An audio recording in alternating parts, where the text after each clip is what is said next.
Hey everybody, and welcome to another edition of Fun with Flags. I'm your friendly neighborhood soda, joined as always by 50 Shades of Geek. How's it going, my man? Fine, fine. First week of 2024, already miles better than all of 2023. So it's a good start. Yeah, can't go wrong with that. Now, you might be thinking something's a little weird. I know last week 50 said that he was going to be doing the topic this week. However, life gets in the way. He didn't have time. Luckily, I had my topic for the most part ready to go. So that's why I'm going. So that means in the next 2 weeks, it's 50's turn. Oh, 2 weeks. Okay. Or are we going to be doing it like that, like we normally do with the holidays, or just... Actually, I was really thinking that far.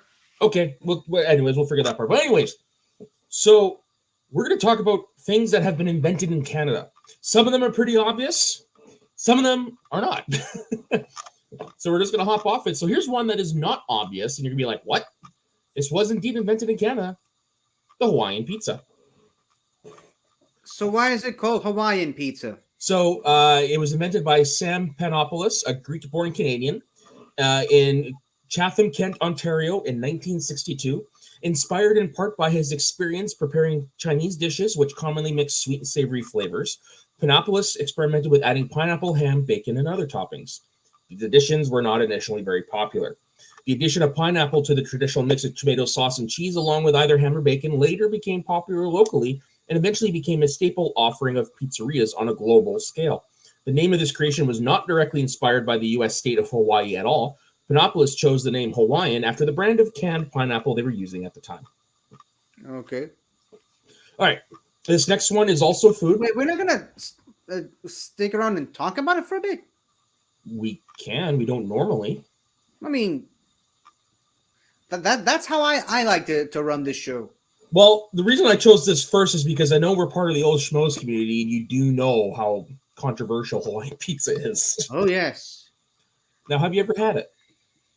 I have tried pizza with pineapple on it. Yep. But the full-on Hawaiian pizza like you're describing with ham? No. Ask me why. Because this pork is not kosher in your area. Neither is putting meat anywhere near dairy products. Dude, if you ever make your way to Canada, I'm going to have you try this.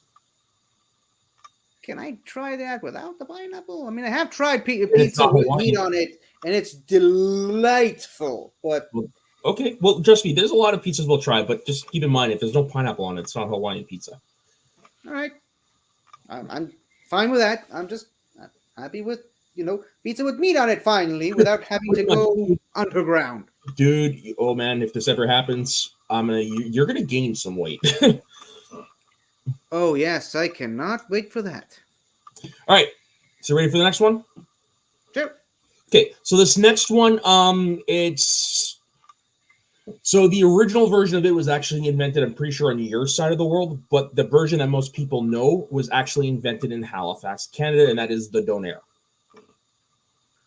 So like a shawarma. Kinda. It was invented in Halifax. Sorry? Well, I mean, donair, I know shawarma is a Turkish invention. Donair in Turkish literally means something that spins around. And that's which is what shawarmas do. They spin around. And that's hence the name, because this the meat comes from a rotisserie, which spins around. All right. So, yeah. So like a shawarma. Yeah, so this version of the donair was invented in Halifax, Nova Scotia in the early 1970s. There are competing claims about the origin, but according to Halifax resident Leo Gamoulikas, his father, Greek immigrant Peter Gamoulikas, started selling Greek-style gyros at Vilos Pizza in the Halifax suburb of Bedford. It did not catch on with the public, so in 1972, he modified the customary pork and lamb recipe by using spiced ground beef, Lebanese flatbread, and inventing the distinctive sweet donair sauce made with condensed milk, vinegar, sugar, and garlic. He called it by the donair name rather than gyros, but it came to be pronounced and spelled as donair. So the original spelling is D-O-N-E-R. This is spelled D-O-N-A-I-R. Oh. In 1973, Gamoulikas opened the first King of Donair restaurant on Queenpool Road in Halifax. In 2015, Halifax named the donair the city's official food. Historically found in Atlantic Canada, the dish's popularity has expanded to other parts of Canada as well. And might I say, they're amazing. So how exactly is it different from like Turkish Donair or The shawarma? spices, the meats that are used in it, the donair sauce is an invention of Canada and stuff like that. So basically, it's the ingredients that are different. All right. I So think it's a Canadian take on a Turkish dish. exactly, it's a Canadian take on a Turkish dish. All right. And that's the thing. Like there are some instances of things that are going to be like that because they were made by immigrants and stuff like that. Mm-hmm. Okay. All right. You ready for the next one? Yep. This one, we're traveling to my side of the country. This is a popular hot beverage. It is known as the London Fog. Have you ever heard of it? No. And can I just ask, why is all the foods you've shown me so far named after other places? Hawaiian pizza, London fog, I wish I donair, which is knew. in Turkish. What? I could not find the origin. I will say though, the creator of the London Fog did not name it the London Fog. Oh, okay. So it's a nickname. It's a Yeah. colloquial So name. here's a brief little write up I found. Was invented in Vancouver, Canada, in the 1990s by Mary Loria. Loria, who was pregnant at the time, frequented Vancouver's Buckwheat Cafe. After inventing the drink, she began ordering the drink at other cafes and recommending it to others. The trend spread. Despite conceiving the drink herself, Loria does not know who created the name. The term fog refers to the steamed milk. So basically, this is tea with steamed milk. All right. Yeah. I can't remember what type of tea, unfortunately, but yeah, that's what it is. It's a tea-based drink with steamed milk in it. Cool. All right. The next one, I'm pretty sure you've heard of. Peanut butter. Actual peanut butter as it is was invented in Canada? Yeah. So the earliest references to peanut butter can be traced to Aztec and Inca civilizations who ground roasted peanuts into a paste. However, several people can be credited with the invention of modern peanut butter and the processes involved in making it. The U.S. National Peanut Board credits 3 modern inventors with the earliest patents related to the production of modern peanut butter. Marcellus Gilmore Edson of Montreal, Quebec, Canada, obtained the first patent for a method of producing peanut butter from roasted peanuts using heated surfaces in 1884. Edson's cooled product had a consistency like that of butter, lard, or ointment. According to his patent application, which described a process of milling roasted peanuts until the peanuts reached a fluid or semi-fluid state. He mixed sugar into the paste to harden its consistency. You ever had peanut butter? Of course. I mean, what do you take me for? Well, it's just I know there's parts of the world where peanut butter doesn't exist. Really? I did not know that. Yep. I mean, I like peanut butter. I'm a fan, but it's not a go-to. Oh man, give me a good old Kraft peanut butter sandwich. Whoa. All right. I mean, my problem with it really, really makes you thirsty. Yes, that is true. That's why you should always have really. it. I mean, it's good, but it's very, very dry. You're not wrong. And of course, you can get it like with peanuts in them and stuff like that. I prefer them at this age. I haven't tried that, but yeah, they're called Crunchy over here. And when I was a kid, that was the one I liked. But as an adult, just give me regular peanut butter. Okay, so this is the last food one. Now you know what a calzone is, right? I know there's an episode in Seinfeld surrounding it, but no. So we have something over here called pizza pops. It looks like an empanada. It's more like a miniaturized calzone you throw in the microwave. What? It's a miniaturized calzone. A calzone is basically a pizza flow folded in half. So pizza pops were invented by Paul Ferracci of Winnipeg, Manitoba, Canada, home to our friend Snart, in 1964. They were conceived as a modification of traditional cheese-filled Italian turnovers such as calzone or panzerotti. The rights to pizza pops were later sold to Pillsbury. Pizza pops are currently manufactured by General Mills at a factory in Winnipeg and are not available outside of Canada. So these are good. Like if you're in a hurry and you happen to have some in the freezer, like it's like 2 minutes and you're good. There's your meal. The regular calzone or just this? The pizza pops. Because I'm going to take it down, but the pizza pop is maybe about that big. Oh, okay. Not that big. It's a snack on the go. More or less, or snack on the go, or if you don't have time to eat a quick meal, you heat up all 4. There you go. Yeah, like I said, it looks like an empanada. Yeah. But calzone, the way you were describing it, kind of sounds similar to a sambusak, which is something from my side of the world, which is basically like it's a pizza wrapped in dough bread. Pretty much. Yeah, pizza wrapped in dough. Ours is more like if you took a pizza and folded it in half. Same concept, pretty much. Right. So like, one of the there was sambusa. Can't remember if it was in the military or in a neighborhood in my city, but it's literally just a pizza slice that they just wrapped dough on it and put it in the oven. Hmm.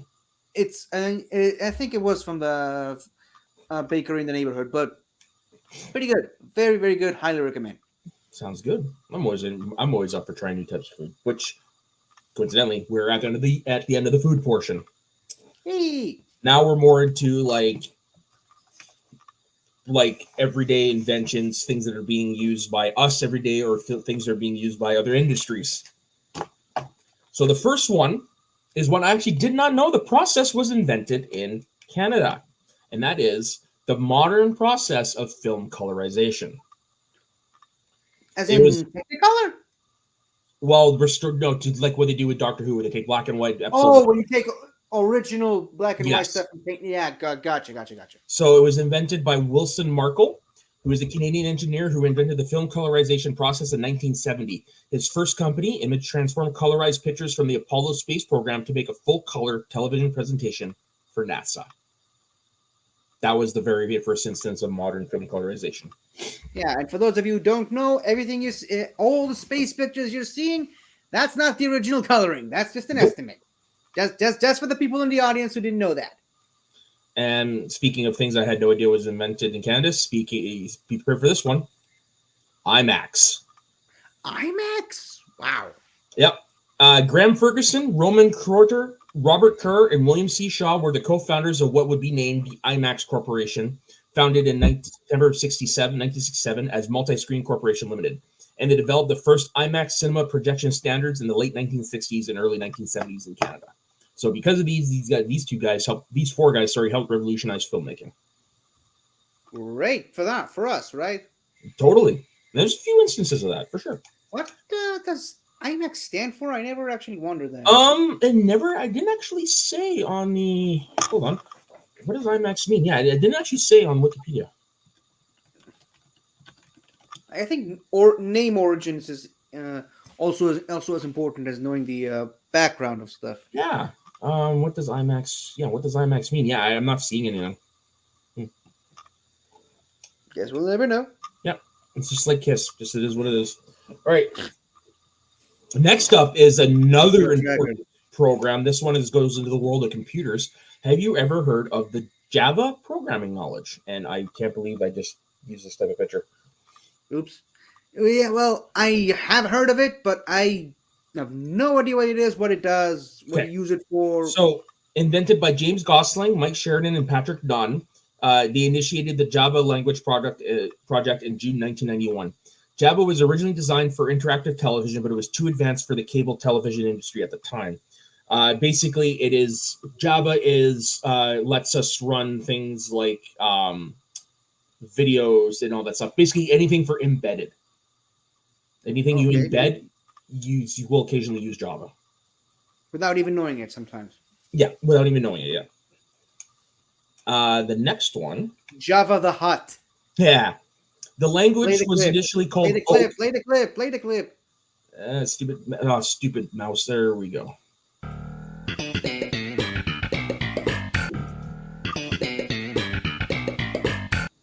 Forgot to take it off loop again. Yeah, after I had to deal with my mouse. All right. So the language was initially called Oak after an oak tree that stood outside of Gosling's office. Later, the project went by the name Green and was finally renamed Java from Java coffee, a type of coffee from Indonesia. Oh, so that's why the logo is always a coffee. Yeah, because Java is type of coffee. All right. I always saw the logo and thought it was a coffee chain or something. Nope, it is actually Starbucks. It is a computer programming language. All right. Next up is AM broadcasting. You know what? As in AM/FM radio. I mean, yeah, I'm familiar with the term, but just like Java, no idea how it's utilized. What's the difference between AM and FM? I'm a complete. Well, me too. To use a local term, I'm a complete shoo on that matter. The person generally credited as the primary early developer of AM technology is Canadian-born inventor Reginald Fessenden. The original spark gap radio transmitters were impractical for transmitting audio since they produced discontinuous pulses known as damped waves, which is what you're seeing here. Fessenden realized that what was needed was a new type of radio transmitter that produced steady, undamped, better known as continuous wave signals, which can be modulated to reflect the sounds that are transmitted. That's why you see the different amount of wavelengths there. Yeah, but still, AM/FM is a whole. It could be a whole episode unto itself. Will you make an episode onto itself? Or... Nope. All right. Nope. There's way too much to get into there, and it's way like you. It's language beyond my comprehension. Yeah, I saw this YouTube video once of someone just explaining the rules and fundamentals of the music from the earliest Pokemon games, like explaining how the music works and all that. And I was just watching it, and I was like, I felt like I entered a classroom at the end of a semester without having going through a single class the entire year. Mm-hmm. So, oh yeah, some of that stuff's like okay. Yeah, no, thank you. I'll stick to Doctor Who. Yeah, that's all right for you. All right, next up, where the hell is it? There it is. The world's first search engine was invented in Canada, named Archie. Archie first appeared in 1986. While MTAG was a systems manager, some dude named MTAG. I copied this part straight from Wikipedia. So MTAG's predecessor has attempted to persuade the McGill University institution to connect to the internet, but due to the expensive cost, roughly $35,000 per year for a sluggish link to Boston, it had been challenging to persuade the appropriate parties that the investment was worthwhile. The name derives from the word archive without the V. MTAG has said that contrary to popular belief, there was no association with the Archie comics. Despite this, other early internet search technologies such as Jughead and Veronica were named after characters from the comics. Anarchy, one of the earliest graphical FTP clients, was named for its ability to perform Archie searches. So this was the world's first search engine, and it came out the year before I was born.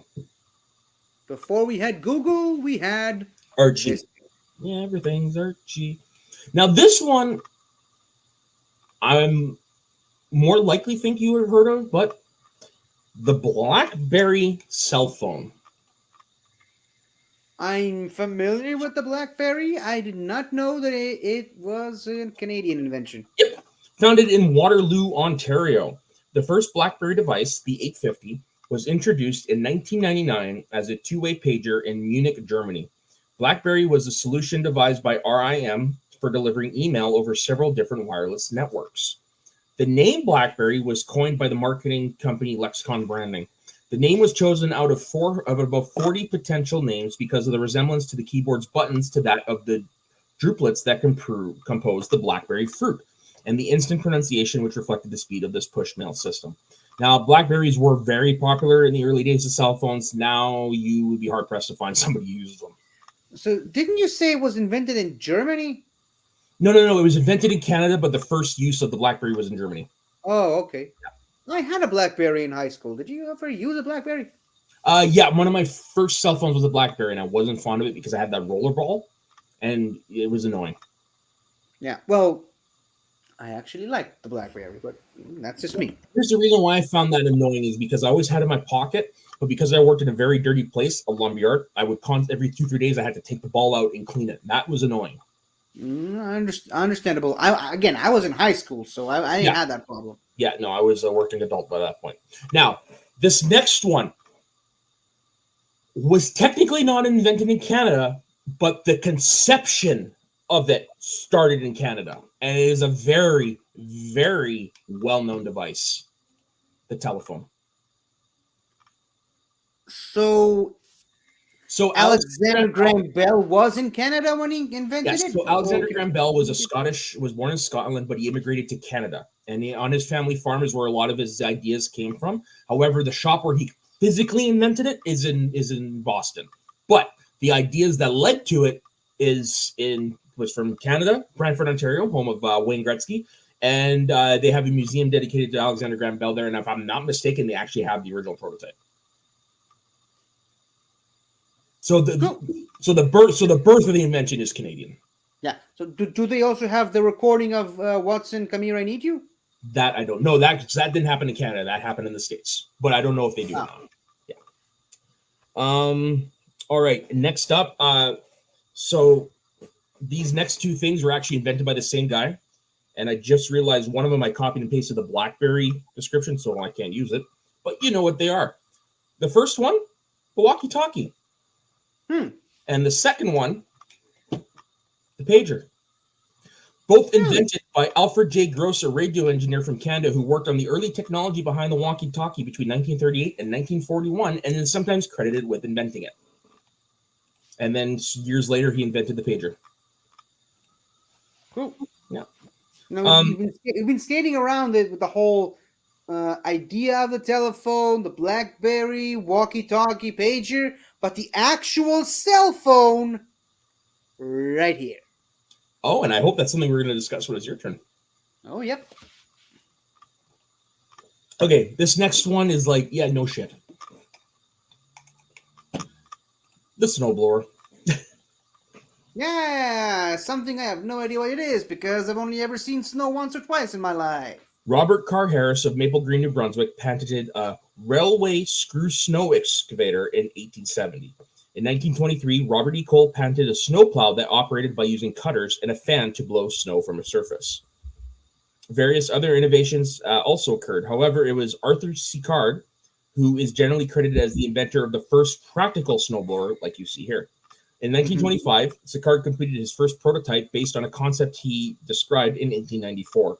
He founded Sicard Industries in St. Therese, Quebec, and by 1927, his vehicles were in use removing snow from the roadways of the towns of Outremont, now a borough of Montreal.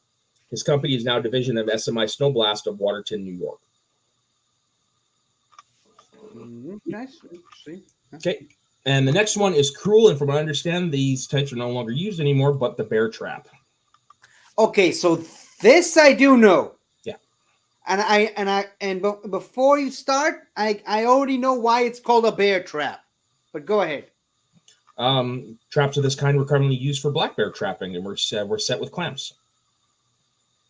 This kind, yes, but yeah. Like there's also other types of bear traps for sure, but this type was invented in Canada. So not the idea of the bear trap. No, not the idea of an animal trap, no. But this particular one was invented in Canada. This is, when you see this is the one more commonly referred to as the bear trap, because it's what everyone's familiar with. Oh, so it's a Canadian bear trap. Yeah, it's a Canadian bear trap. Canadians are weird. Okay, go on. Yes, we are. All right, this next one I actually did not know. Oh, so we're not gonna. There's no blurb for it. Double spring steel bear strap made at the Oneida community in Oneida, New York, during the mid-18th century. The traps feature a chain with a swivel snap at one end and a ring at the other. Yeah, that's basically it. So could you take the picture down for a second? Yep, just give me a second. So did you know that originally bear traps were never intended to trap bears? No.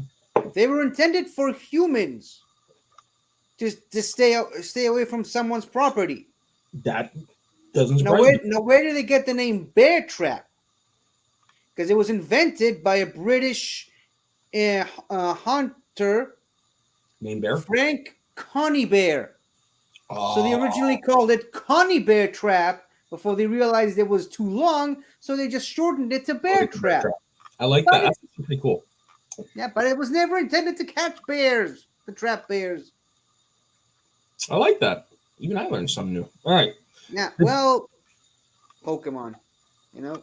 Touche. You learn a lot of things when you're studying the origins of Pokemon. Let's just say that. Okay, so this next one I did not know was also a Canadian invention. The G suit. As in anti-gravity. Oh, okay. As in flight I thought of something else. No, as in flight suits. So the first G suits were developed by a team led by Wilbur R. Franks at the University of Toronto's Banting and Best Medical Institute in 1941. The suits were manufactured by the Dunlop Company and first used operationally in 1942 by the Fleet Air Arm during Operation Torch. Cool. Now, this next one, I used a picture that I know you're going to recognize instantly. I don't really have a blurb. I just have the name of who invented it, but it was the gas mask. Are you my mommy? Yep. Gas mask was invented by Clooney McPherson for use in World War I, at least the modern gas mask. The idea of the gas mask actually goes back centuries, but this version of the gas mask, the one that we all know, was invented by Canadian for World War I. I actually, believe it or not, I actually had a similar version to this mask. Oh. Yeah. Growing up in a place like mine, yeah, you kind of learn a few things the hard way. Doesn't surprise me. All right, next up, sonar. Well, technically, I mean, it was invented by dolphins. Touche. Well, technically by Mother Nature. All right. Well, technically by God. Yeah. Jehovah, Yahweh, whatever you want to call him. This would have been a great time to play that clip, but never mind. Damn. In 1916, under the British Board of Invention and Research, Canadian physicist Robert William Boyle took on the active sound detection project with A.B. Wood.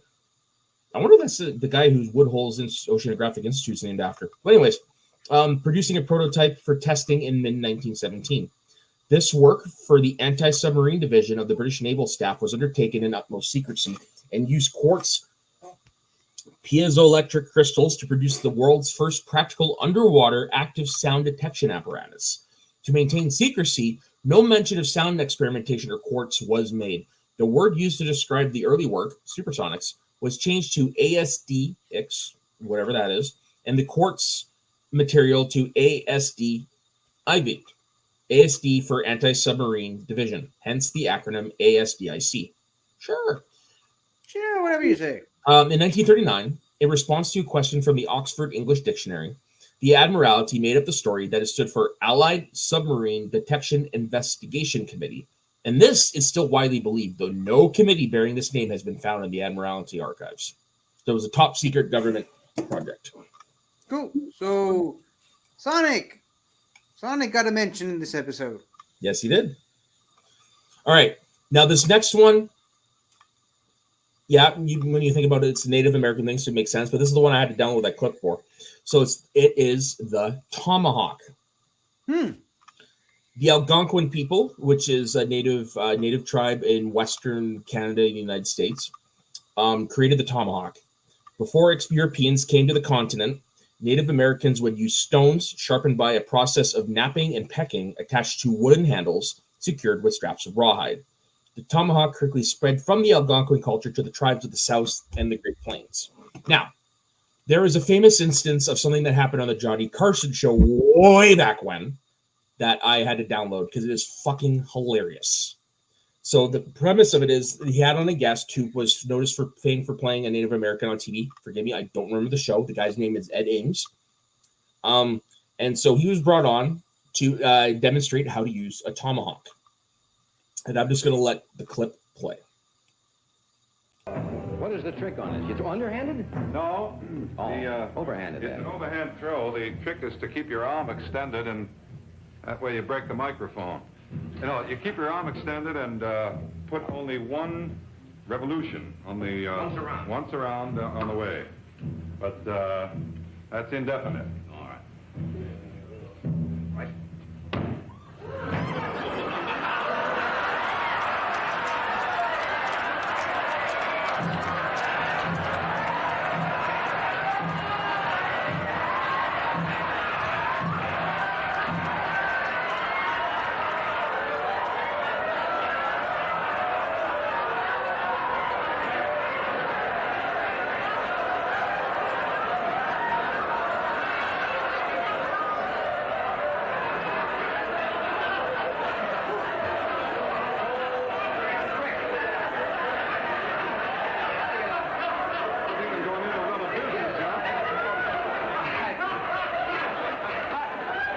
Even know you were Jewish.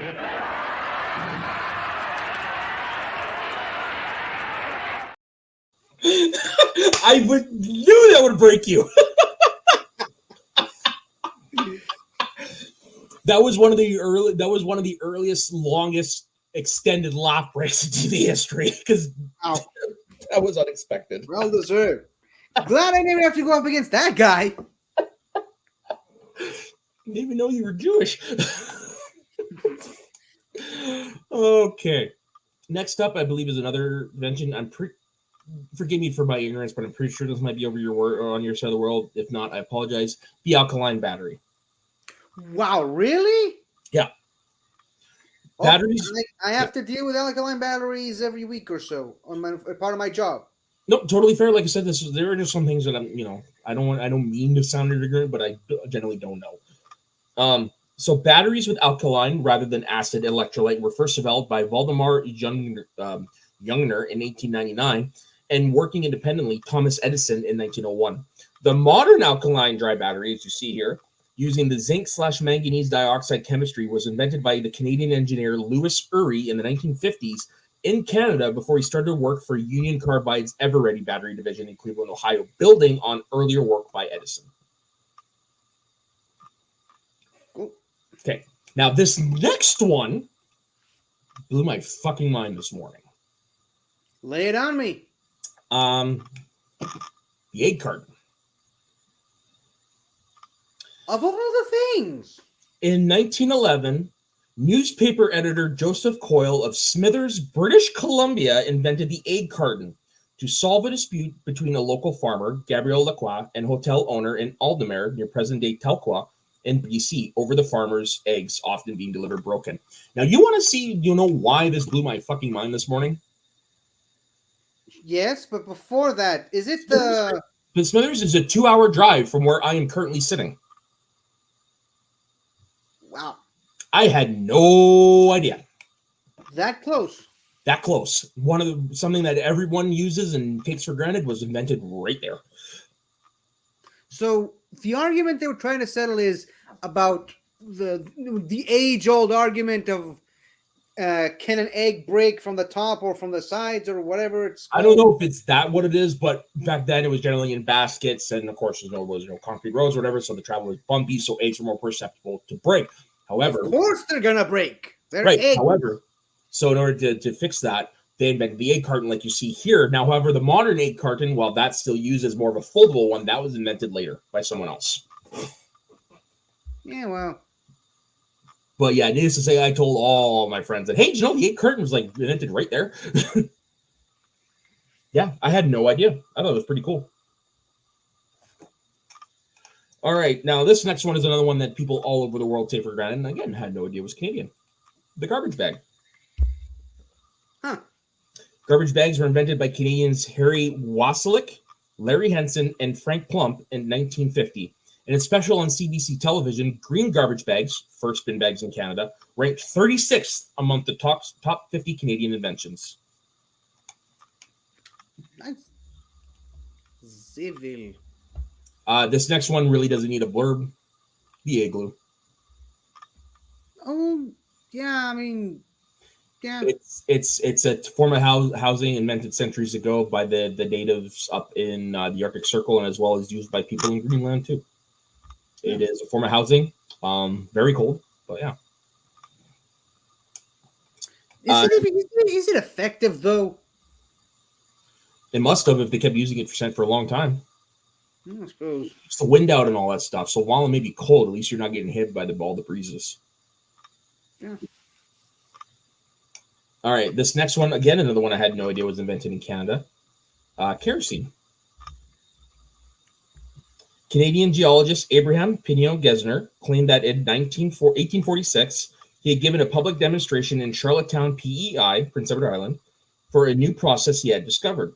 He heated coal in a retort and distilled it from a clear, thin liquid that he showed made an excellent lamp fuel. He coined the term kerosene for his fuel, a contraction of kerosene, meaning wax oil. The cost of extracting kerosene from coal at that time was very high. So now it's something that, yeah, go ahead. Well, what does kerosene actually does? It's a lighter fluid. Oh, okay. I know what that is. It's a lighter fluid. Yeah. Because I never barbecue, so I don't know that. Fair. That's totally fair. I'm sorry. All right, so these next two I don't have blurred because, again, makes sense. Snow goggles Yes, those are how stone goggles were originally. And snowshoes, because Again, very obvious. yeah. All right. Now this next one again had no idea was Canadian. Fucking knows. The Wonder Bra. You ever heard of a Wonder Bra? I know what a bra is. Well, what's so wonderful? What's so wonderful about that particular It's just bra? the name. Although the Wonder Bra name was first trademarked in the U.S. in 1955, the brand was developed in Canada. Mo Nadler, founder and majority owner of the Canadian Lady Corset Company, licensed the trademark for the Canadian market in 1939. By the 1960s, the Canadian Lady brand had become known in Canada as Wonder Bra, the company. In 1961, the company introduced the Model 1300 Plunge Push-Up Bra. This bra became one of the best-selling Canadian styles and is virtually identical to today's Wonder Bra. So the brand, the company bra, Wonder Bra was created? No, not So the bra basically, itself. the concept of a bra was created up here and became the Wonder Bra. That's what I was asking. Yeah. This next one, I also don't have a blur because I'm pretty sure you know what these are. You ever heard of a pacemaker? Yeah. The artificial heart? Yep, invented in Canada. All right, cool. How about the CPR dummy? Did not know it was a Canadian thing. Me neither. Did not know that was Canadian. How about this one? Insulin. You know what insulin is? Yes, it's for diabetes. Correct. Invented by a gentleman named Frederick Benting in Canada. Now, this one was actually pretty cool to find out was discovered in Canada. Radon. It is the fifth element on the periodic table. Radon was discovered in 1899 by Ernest Rutherford and Robert B. Owens at McGill University in Montreal. It was the fifth radioactive element to be discovered after uranium, thorium, radium, and polonium. What is it number 86? Well, it's not sorry, number 86 on the periodic table, but it is the fifth radioactive element to be discovered. So I misread that. Okay. Okay. So this next one, while invented in America, the man who invented it, even though he was teaching in America, is Canadian, and I'm pretty sure we have discussed this before, but basketball. Basketball was invented by a Canadian.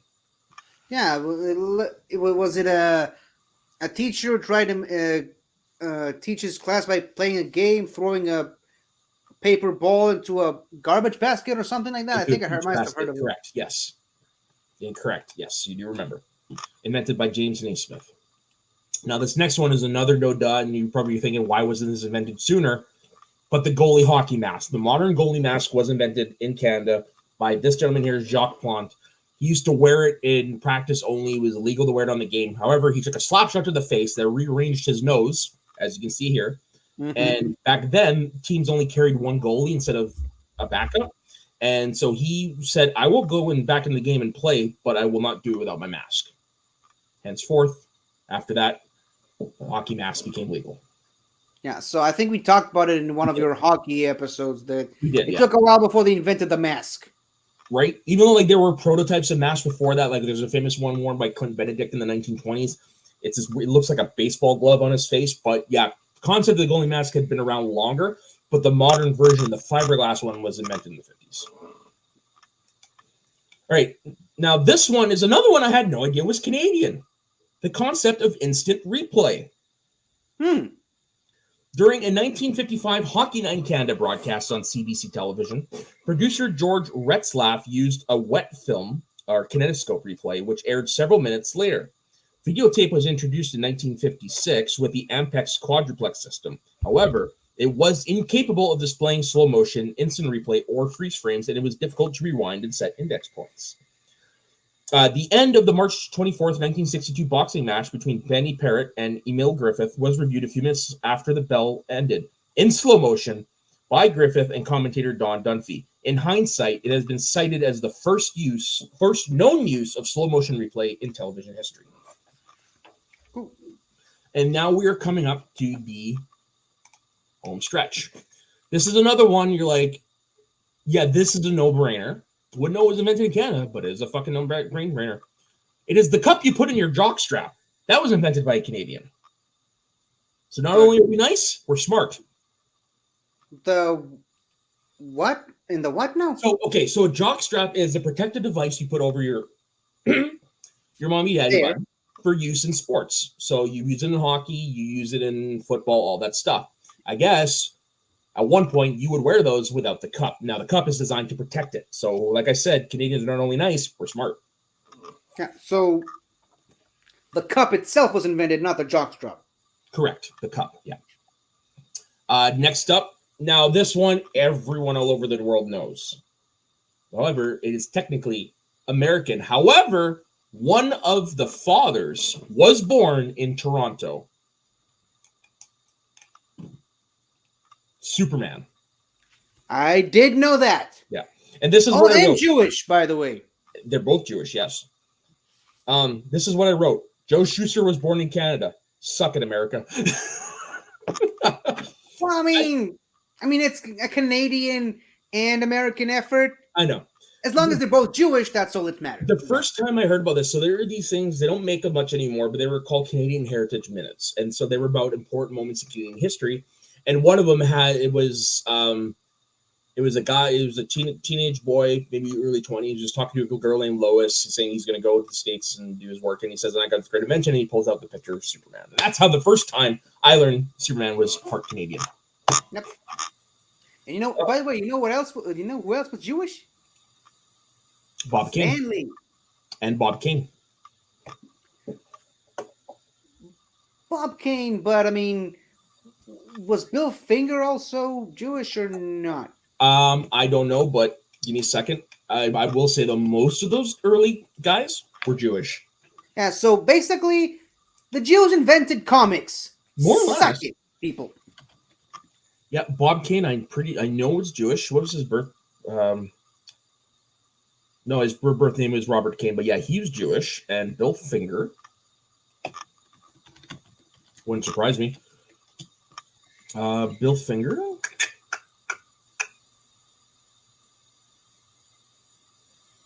Doesn't say on Wikipedia. But his father was born in Austria-Hungary, so it is very highly likely. Sure. There's very little known about Bill Finger anyway, so Yeah, that doesn't surprise me. All right, now we are winding it down. So the next one is a trivia game that was invented in Canada that I many years ago was banned for playing with my friends. Trivial Pursuit. Why were you banned? Because I beat 10 of them by myself. It's not your fault that you're just that good. It was a pop culture version too, so they should have known. What do you expect? Yeah. All right, and then next up we have something that most construction workers are probably thankful for. A caulking gun was invented in Canada. Oh. So was the paint roller. So was a Robertson screw, which is a screw with a square head in there. Okay. And this one I didn't know was also invented in Canada, the electric wheelchair. Cool. And for the final one, I say this for last, is probably one of our more significant modern contributions to not just science, but to space, is what you have in the background here. It is known as the Canadarm. What's that? A series of robotic arms that were used on the space shuttle orbiters to deploy, maneuver, and capture payloads. After the Space Shuttle Columbia disaster, the Canadarm was already paired with the Orbiter Boom sensor system, which was used to inspect the exterior of the shuttle for damage for the thermal protection system. And it is actually still up there being in use by everyone who goes up in space.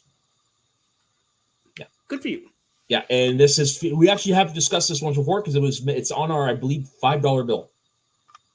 Yeah. All right, and that brings an end to my episode.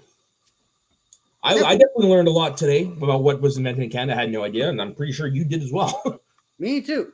What was the most shocking one? First that comes to mind is probably the alkaline battery, just because of how often I work with one. All right. Well, one of the side niche things of my job is separating alkaline batteries from lithium batteries.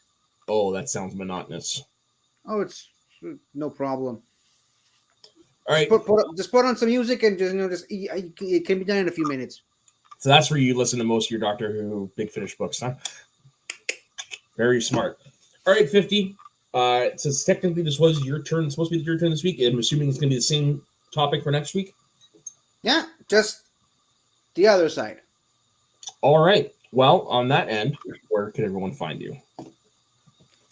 You can find me on my YouTube channel, 50 Shades of Geek, where I do weekly reviews of every single Doctor Who episode from 1963 all the way to 2023.